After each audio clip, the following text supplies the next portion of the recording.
I'm a fighter, always have been. In the ring and in business. 30 years of battles, rising, falling, rebuilding. I've made money, I've lost money, but it wasn't until I created Zapata Systems was I able to really climb my way out. But the toughest fight, it wasn't physical. It was watching money walk out the door week after week, whether to vendors charging too much or labor not justifying the revenue. That money stress, it doesn't always stay at work. It follows you home, turns into arguments, cold dinners, and broken peace. And then there's the IRS, back taxes, deadlines, pressure you can't punch your way out of. Zapata Systems shows you what you're really paying. It gives you control, leverage, and savings. This isn't about surviving. It's about winning. You're in a fight. Start acting like it. Zapata Systems. Fight smarter.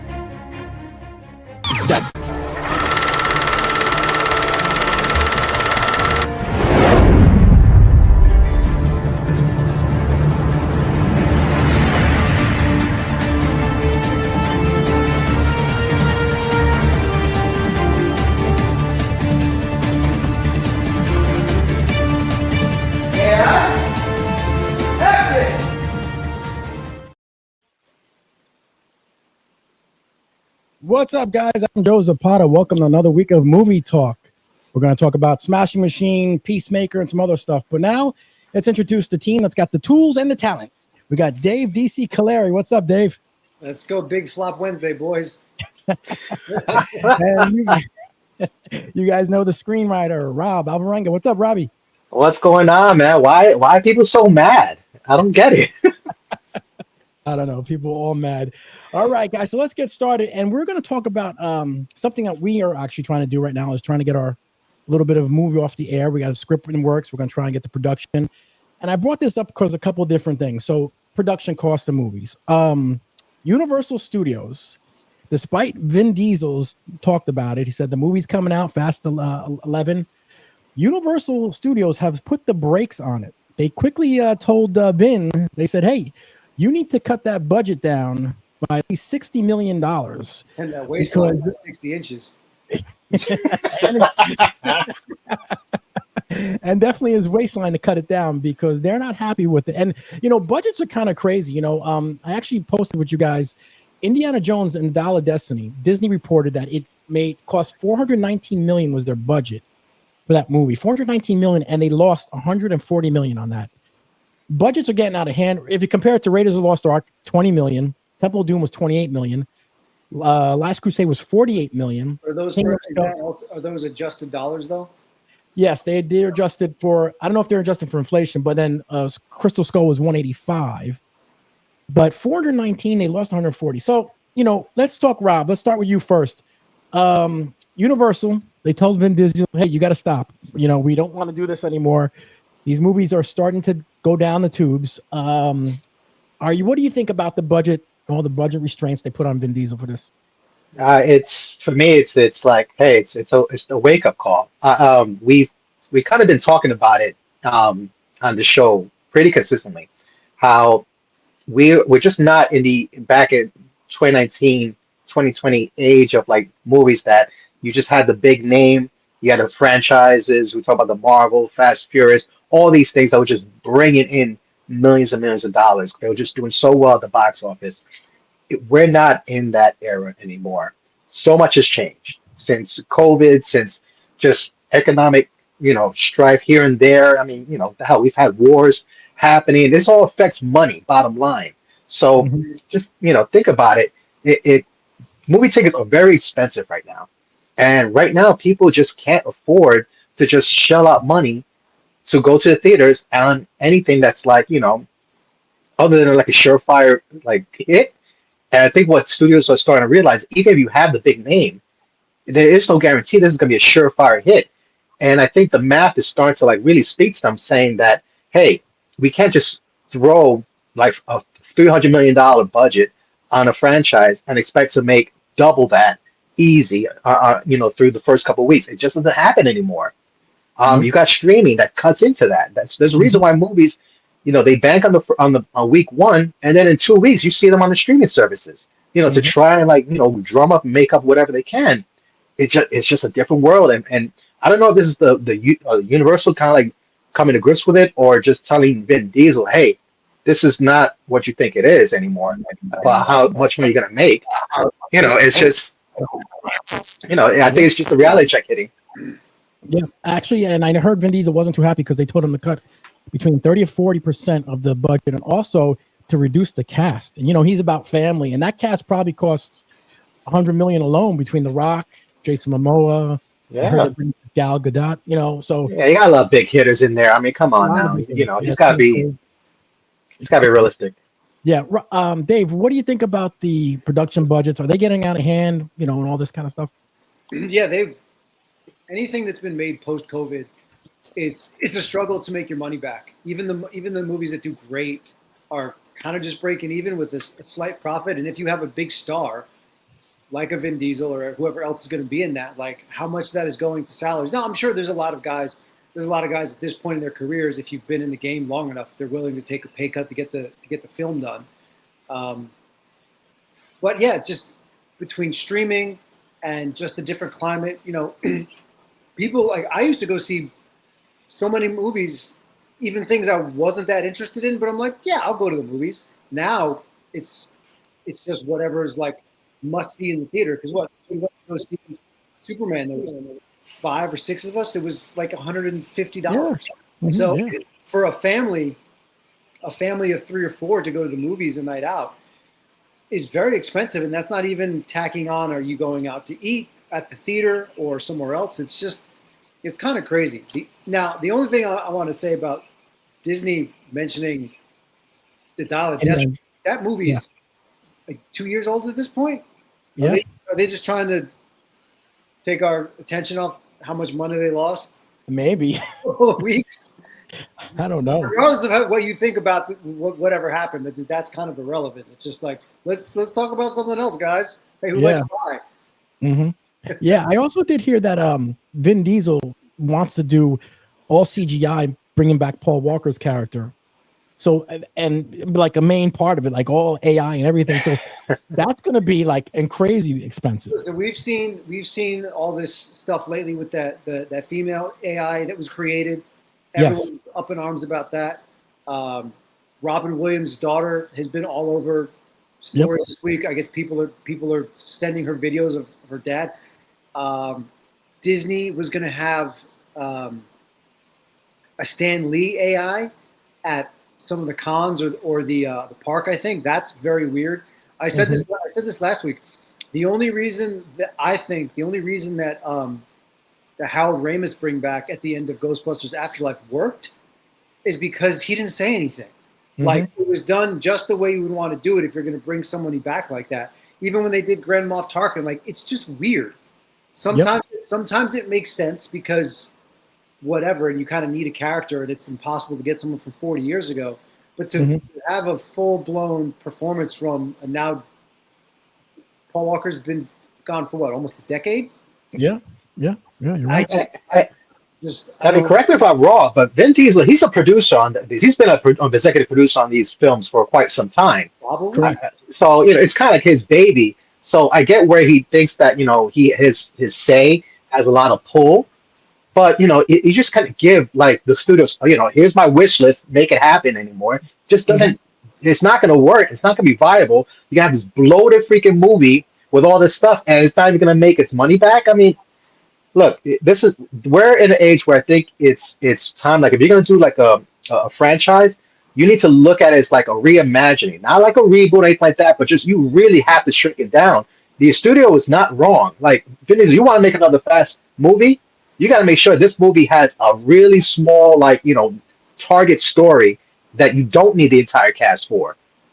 Start getting creative. You can make something happen. You just can't do it like you did before. I think Vin is also only a draw with the entire cast that he wants, and then if you can't have that, he loses his appeal. In my opinion, I don't know. I don't really care who it was anyway. But those things only work when you've got everybody showing up. Yeah, and that actually brings us to our next real point here that I'm going to bring up is actually the Smashing Machine. Okay, we're talking about budgets and everything here. Let me just pull up the Smashing Machine. I saw it. It was a great movie, and there's got to be an Oscar nomination in there somewhere because The Rock's performance was great. Emily Blunt was out of this world. And it was a decent story. Everything happened and it was great. But everyone is talking about how it bombed. The Rock is done. This is over. This and that. And I kind of thought maybe it was because maybe people don't know Mark Kerr that much, and that's what I was kind of thinking at. But Dave, you saw this news. What did you think about everything with The Rock and everything going on? Well, if Rampage didn't do The Rock in, this certainly isn't going to do it. And that's the thing. Like this has been touted as his big 180 his career because of whatever he's done. All the big blockbusters, just like we've been talking about. Though the budgets for the big spectacle films, unless you are dedicated IP with like a track record, like Marvel and DC stuff, I don't think a lot of the really big budget stuff is going to get greenlit anymore. Especially when the return isn't that great. I would like to see The Rock do more things. I mean, he's always been fine, but he's always just been The Rock. So if he's got more tricks up his sleeve to transition into the second half of his career, then great. I think this is exactly what he needs then. And I think anybody looking at this movie would be remiss to be like, oh, this is gonna be a financial hit. It's like, it's not. But the budget's also not that big either, is it? No, I think it was like $40 million the budget, and I believe they said that The Rock and Emily Blunt both took pay cuts to about $5 million. Yeah, more than half of what they. She's always excellent. Like, she's also not gonna pick. Not every movie she's done has been great, but she's always excellent. So I wouldn't expect her to pick something that's like a big turd either. You know what I mean? Yeah. Rob, what did you think about this with saying that the Smashing Machine bombs? What's your opinion about it? Is The Rock done? What's going on? The Rock is not done. I think this has, to be honest, and let me just make this clear. I don't think this has anything to do with the Mark Kerr story. That story deserves a movie, and I'm glad it was made. I think this has a lot to do with Dwayne Johnson and expectations when you put The Rock as a headliner for a movie. Because if you're going to tell me The Rock, the action star of all these like big tentpole movies is going to go do an indie film, I mean, to be honest, the sense I'm getting, they're like, are there explosions in this thing? Is he going to beat up people to the point where it's just like, is this going to be any gun violence? I mean, they're thinking in terms of like what, Dwayne has delivered in the past. That's just my opinion. Him reinventing himself into this character for an indie film about a real human being. I'm starting to think like it's just not a good fit because I think people see it as like this is like a vanity thing for him. Now he wants to like switch over to make more serious films, and he's jumping. This is like his first jump into it, and he's expecting, Oscar nods for his performances, or his team is trying to build that up, and maybe that's just a sense like they're saying like it's forced. Maybe that's the vibe that I'm starting to get, that people are saying like, okay, fine, look, I'm sure it was a great movie and all, but, it's like it's overshadowing what the story's about. When you see the promo, you see Dwayne "The Rock" Johnson, even though it's the makeup's amazing, it looks very close to Mark Kerr, but it's still The Rock. And, I think the reception is that they just can't get past him and give him a shot to show that he actually has acting chops. And I think that's what's bringing down the performance. I don't think people are expecting this movie to make big bank on it. It's A24. They see it. They know that these movies have a certain range as far as returns go. But I just think that the reception that the audience has got and returned back, it's something to the effect like it's just they don't want to see The Rock do this. I think that's the vibe I'm getting. Yeah. Did you guys, and I was going to ask you guys, I heard people complaining that there wasn't enough on the marketing. What do you guys agree, disagree? Dave, what do you think? It's hard for me to judge because I pay, the other podcasts and YouTube stuff I watch that's strictly centered around pop culture. Like I've known about this for quite some time. One of my old clients, James Muntasri, he started working with The Rock because James is a retired UFC fighter. So he was where I knew about this movie a long, long time ago. And because of that, I do have the tiny bit of an interest in it, because of James. So it's hard for me to say. But again, if you mention The Rock is in a new movie, even the most casual of people who sometimes pay attention to him will be like, "Oh, The Rock's in something new. I wonder what it's going to be." Yeah. But I also maintain too that because there's so much coverage of everything, that sometimes some of these outlets just need to get people in an uproar to get some engagement instead of talking about like the actual story here. Yeah, it was really good. Rob, what do you think about the marketing? You thought it was okay enough? I think it was just, it's A24 marketing. That's the thing. It's like the way A24 markets their films, they show you that this is an A24 production. They build up an upper reputation to know anyone that's a fan of their movies that if A24 is in it, it's going to have a real riveting story behind it and something that's going to kind of leave you thinking when you leave the movie experience. So the marketing, I think, was just fine. I think, to be honest, it probably was the right amount because, again, they probably saw what was coming. They want to tone down that this is not, The Rock, type of production. This is still an A24 movie with a script that was through our production company, and that it just so happens The Rock is playing the lead character. So I think they try to frame it that way. But The Rock his name is just too big, and I think it overshadowed the end product. Yep. And like I said, I saw it. Great movie. I thought it was great. And there's going to be an Oscar nomination somewhere in there for somebody on that. Don't forget it. He shouldn't be surprised, and we shouldn't be surprised either that it's tough to outmaneuver some of the things that are being said when just a few years ago with Black Adam, I'm going to change the entire hierarchy and trajectory of the DCEU. It's like, yeah. So like some of it's self-inflicted, but again, if he's got what it takes, then it'll show in the product. Yep. 100%. Yep. And as we stay on the wrestling aspect of it, this one kind of caught me off guard because I wasn't expecting it. And especially coming from Kenan Thompson, who I didn't know was a wrestling fan.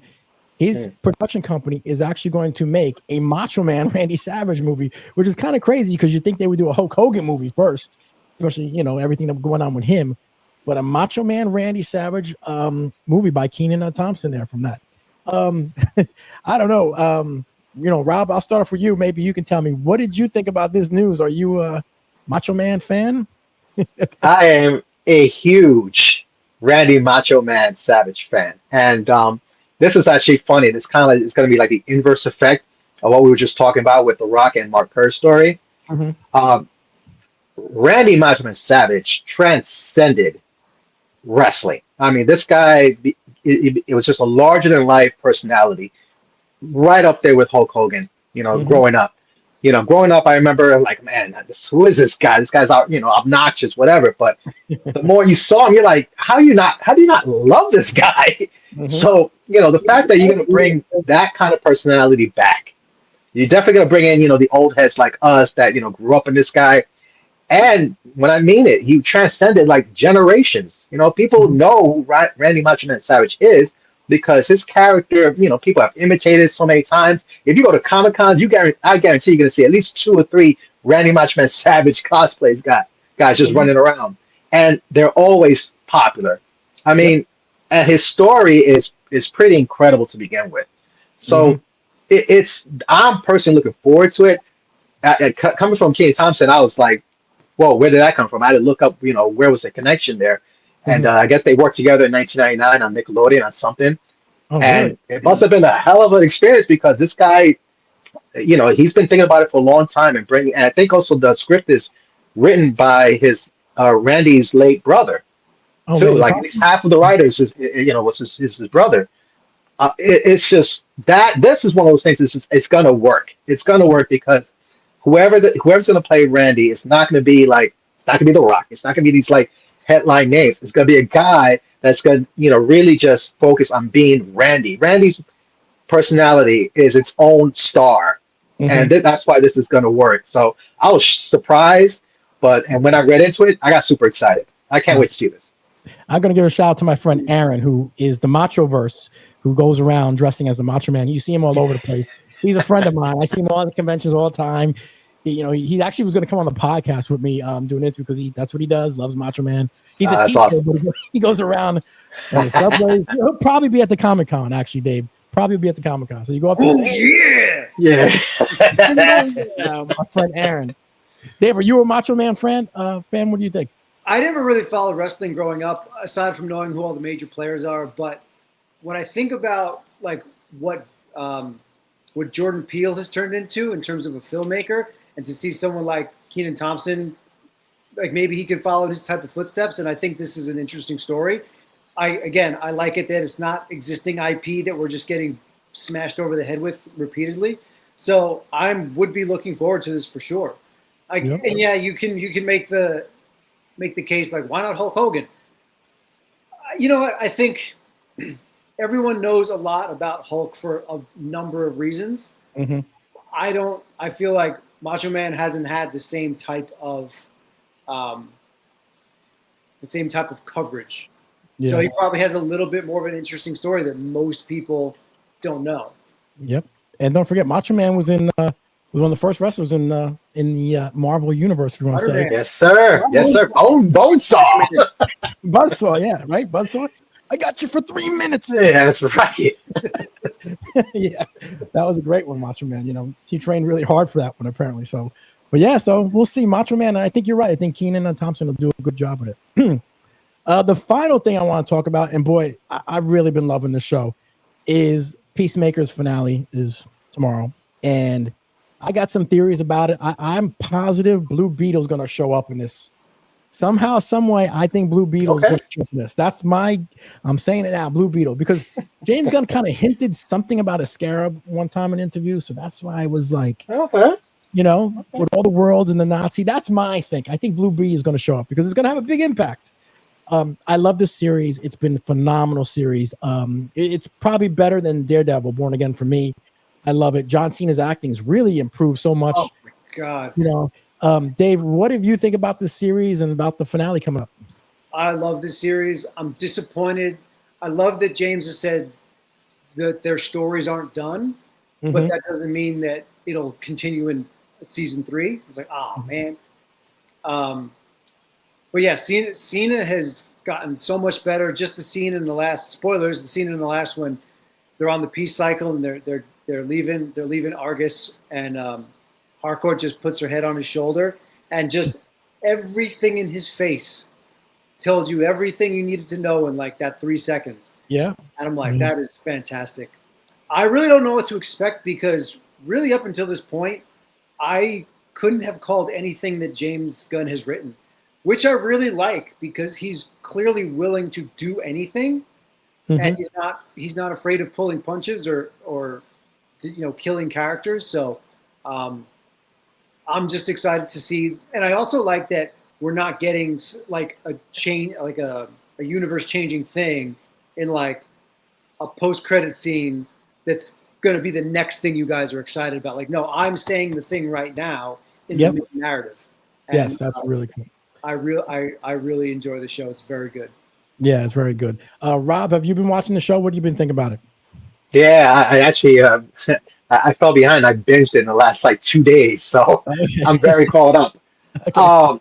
This season's been amazing. I watched the behind the scenes when they interview, James Gunn about the making of, season 2, and he said it best. Like the first season was about the Peacemaker.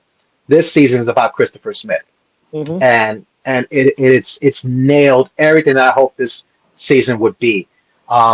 And you talk about the emotional pieces that, John Cena's been doing a lot of emotional lifting in this season, and it's paid off. It's paid off. And as far as like what to expect for the finale, this is where I'm like, okay, this if I had to call it, it's gonna start getting a little more formulaic, because at the end of the last episode, Argus now has the interdimensional, portal machine, and they're going to start exploring because they want to, taking that power and take whatever resource they can that I think could offer. And the only person that knows really anything about it is Christopher Smith, who's now in jail. So I fully expect them to like bring him in to like clean up whatever disaster is going to happen once they start, going into all these international doors. I mean, we saw a little bit of it on the coming attraction for tomorrow, but you know, they're gonna the one person that's at his lowest and broken is gonna be the one that has to be called back in to save the day. Yep. And I can't see anyone else, thinking that Batista almost got that role, but he couldn't do it. I can't see anyone else but John Cena playing that role. No, John Cena's perfect for this is the role of his lifetime, Yep, and he's living it up. You know what's really good though is like you almost forget it's a superhero show. Yeah, like, I'm just along for the ride, and like the crazy things we saw in the QUC, like the skulls with the spider bodies or whatever that was, whatever craziness that is. It's just like, yeah, this is what's going on. You kind of lose sight of the fact it's comic book. Yep. Like it's 100% that good. The performances are that good. Like, and there's a lot of little small storylines going on all over. In my opinion, I think James is able to give each storyline just enough where you care enough about it, but it doesn't overshadow what else is going on. Like everyone seems to be getting just the right amount of screen time and story arcs. Like I even cared about, even though Augie only had, I don't know, maybe 10 minutes of combined screen time over this season. The last 3 that he had, like that was it. That was great. Yep. Yeah. I really think James Gunn is just really DCU is really in great hands because between Peacemaker, we got Superman. They're right now, I think, ahead of Marvel, to be honest with you. It seems like they're in a really exciting place to be right now. This is like, even when you think back to like, phase 1 of Marvel, they had some of these moments, but they're still figuring themselves out. James Gunn just, hit the ground running on this. And by the way, I keep forgetting who the actor is that plays that guy, Agent Fleury, on this show. Tim Meadows. That guy, yes, thank you. Hilarious. Every single line that comes out of that man's mouth in this season, dead. Hilarious. Yeah. What man makes fun of another man's disability? Was it funny? Yeah. But you almost got titties killed. He told me it was a duck. He doesn't have a meta duck. He's got a regular eagle. Yeah, but awesome. Even in the Suicide Squad, when John Cena played that role, he was good. He was really good at it. And yes, that's why he picked that to be a series. It just flowed. It works. I remember when I saw Suicide Squad, I was like, "This is good." Yeah, and then I was like, "They're making a show out of fucking Peacemaker." Like he was the biggest dick in the whole thing. Yeah, and he's such a great presence right now. Yeah. And I think even though Marvel had been more successful over 10 years and they were able to weave stories together, really connected universes, connected storylines, and obviously was very profitable. And there won't ever be another in-theater experience like Endgame. But I do feel like James Gunn is a better storyteller overall. Yeah, and I would agree. 100%. I agree. 100%. I agree too. And the Suicide Squad should have got, it should have done better. It got released during COVID. Yeah. But it was a good movie. And I think it was still kind of close to the David Ayer one. Like people still had the David Ayer Suicide Squad taste in their mouth. So we're like, all right, they're doing it, whatever. Yep. I agree. All right, guys. So let's quickly take a break and hear a word from our sponsor. We'll get back with the fans' questions. Hold on. The code never changes. That's why Straight Outta Jersey has partnered up with the Cosa Nostra brand. Not just a name, but a code you will wear on your chest. From the streets to the mic, we carry the same message. Respect is earned. Loyalty is everything.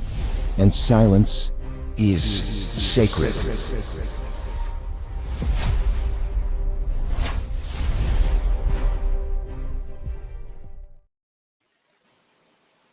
Guys, we got a bunch of mailbag questions that came in.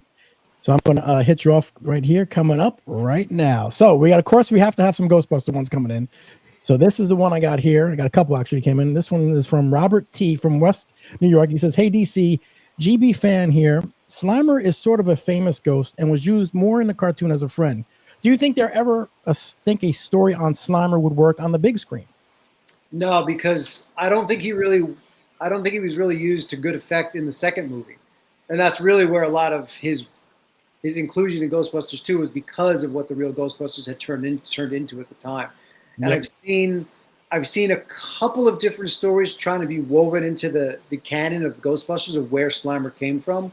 Mm-hmm. But if you just kept him as Onionhead, the original his original name from the first movie, and just kept him as what he was, according to I think Tobin's Spirit Guide, Class 5 is just like energy that stayed around on Earth. It's not necessary. It hasn't necessarily been. It wasn't really a human previously. Like, just leave him as that. Let Slimer and the real Ghostbusters be their thing, and let the Green Ghost Slimer Onionhead be the movie thing. Okay. I'm not super interested in it because you have to go back and tell the story of someone who lived at some other time, and it's like, Yeah. eh. Yeah. Right. You got a point. All right. Next question here. Troy W. from North New Jersey says, "Hey, DC, I'm not a fan of the crossover collectibles. They are doing a lot of Ghostbuster Ecto 1 car Transformers and Optimus Prime Oh. Ecto. I'm not a fan of these. Are you?" No, I've seen them, and I want to like them because they're Transformers and Ghostbusters, Yeah. and it doesn't make any sense. No, I don't like the mashup. Like, just the Ecto is the Ecto, Optimus Prime is Optimus Prime. Leave it. Get your Yep. chocolate on my peanut butter. Just leave it. They're Yep. good. They're both of those IPs are completely super successful on their own, and clearly have sold enough toys on their own. Yeah.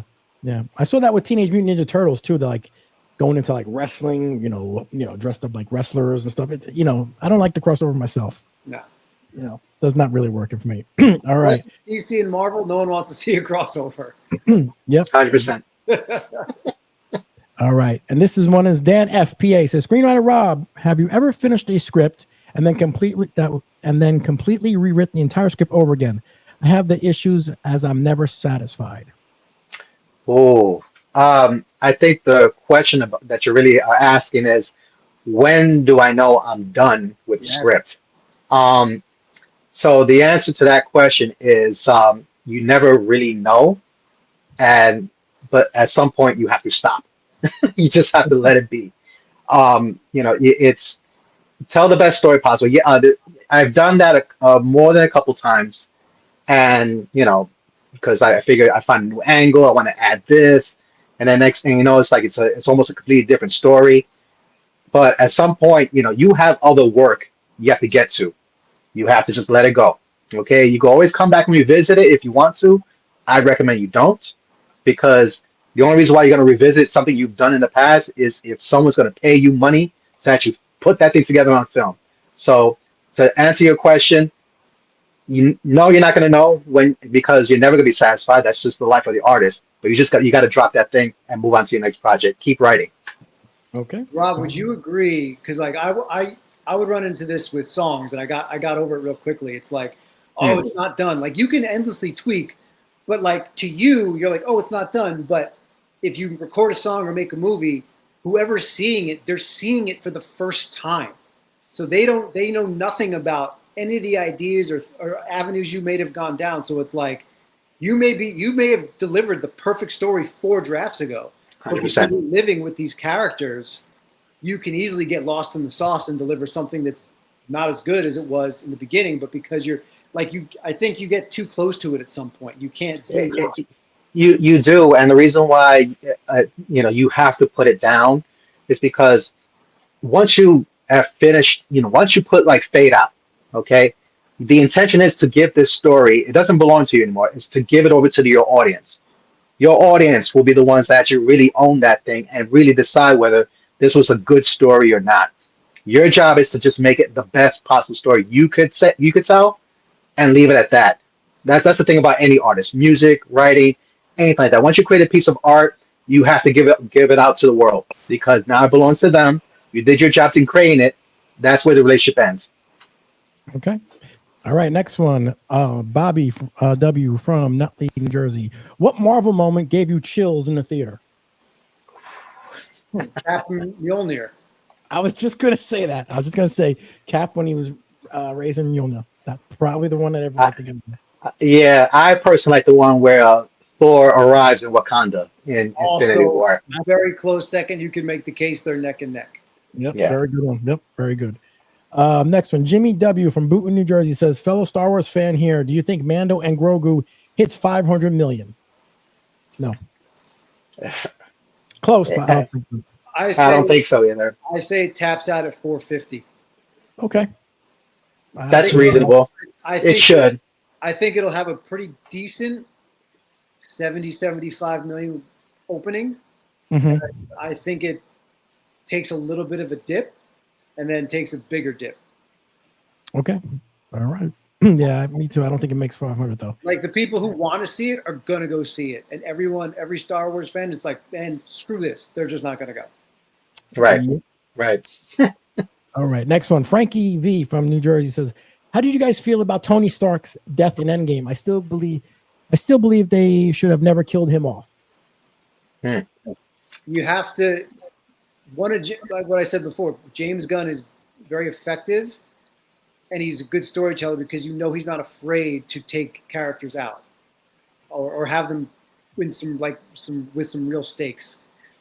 If only Black Widow was the only casualty of the entire Infinity Saga, the first 10 years of Marvel, and this is hindsight, but I feel you can only have the characters go on so long before it becomes the Fast and the Furious. You know what I mean? Where it's just like, what are we even doing here? Like, give the character a satisfying arc, have the story come to a huge conclusion that was worthy of every dollar that thing made, and leave it at that. Yep. Yeah, I think I think it was done the right way for several reasons.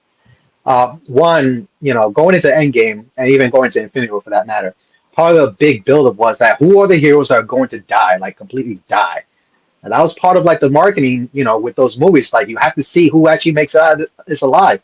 So it was part of like the whole anxiety of actually trying to go in and see and the excitement of seeing what's happening. I mean, as far as like the character, if you really were paying attention to Tony Stark from beginning to end, this is probably the ending that was always going to happen for this guy. He was never going to get out alive. And you think back to the original Iron Man when Hinsick tells him, after Tony thanks him for saving his life, he says, "Don't waste it." He didn't waste it. He saved the world. I mean, I don't know how much more you could do with your life and not waste it and do that. I think, and now, unfortunately, that was the official end of the MCU because the MCU has been scrambling ever since his death. And the last one here is just Carlos F. from Paramus. Hold on, let me get this off here.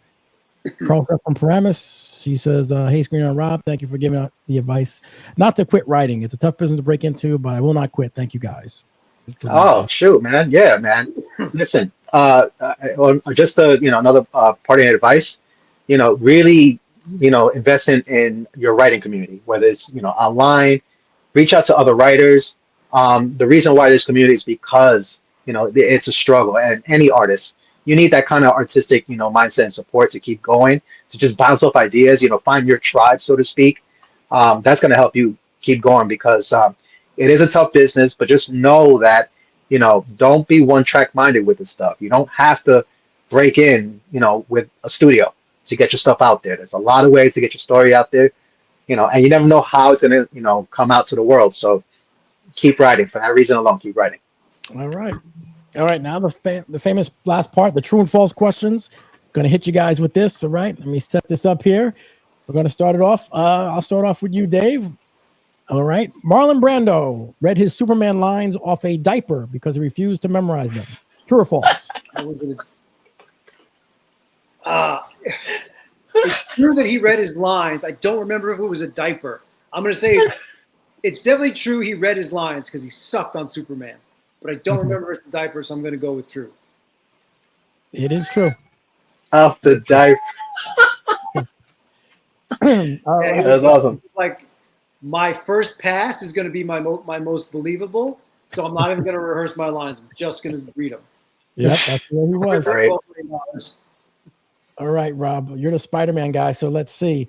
The Spider-Man suit in No Way Home cost more than $1 million to make. True or false? I assume it's the one that he was wearing throughout the movie. That was like half have what's it, nanotechnology, and the other. Well, you know what? Now that I said it, yeah, I'm gonna say yes. It's true. True. It is true. All right. All right, Dave. Let's see. Ryan Reynolds convinced Chris Evans to take the role of Captain America. True or false?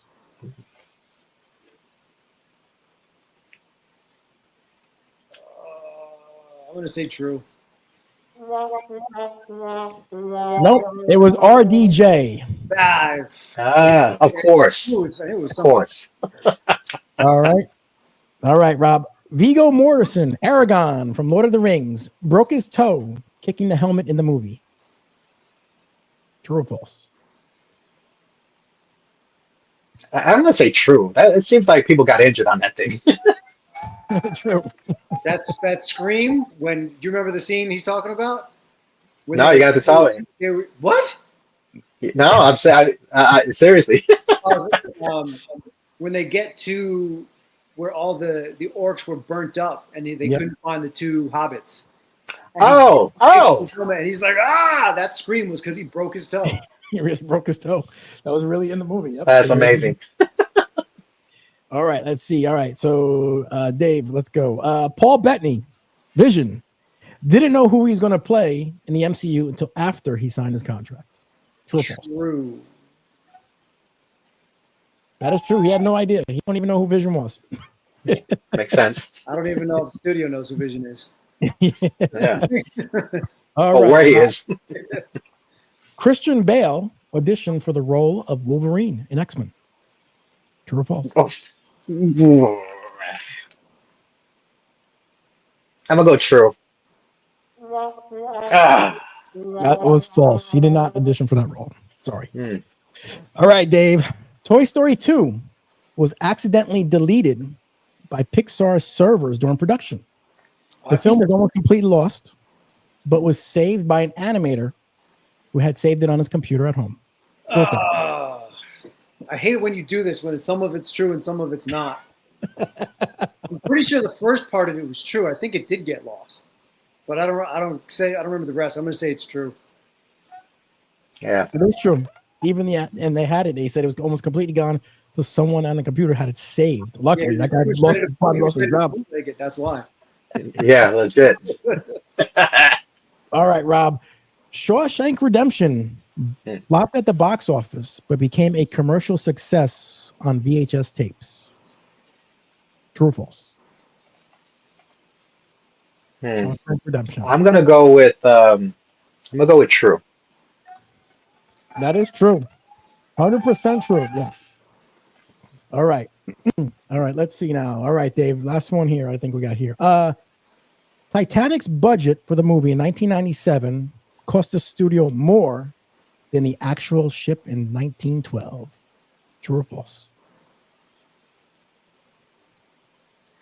False. Very good. All right. Very good. Well, guys, thank you again for another great week. I hate true or false, man. Can we just go back to we should do true or false baby pictures. Like, is this a picture of a baby? Yes. Yes. You have a 50-50 shot of getting it right. So, it's true. Do this. You got a better shot at getting it right, but we're going to go back and switch some other things, especially for the Halloween special. I got something going on for you guys. So you guys are going to be all right when I got it and everything. But guys, thanks again for another great week. We will talk to you guys next week. All right. Peace out. Started from nothing. Jersey streets, we owned it. Jay-Z pumping iron. Bodybuilding.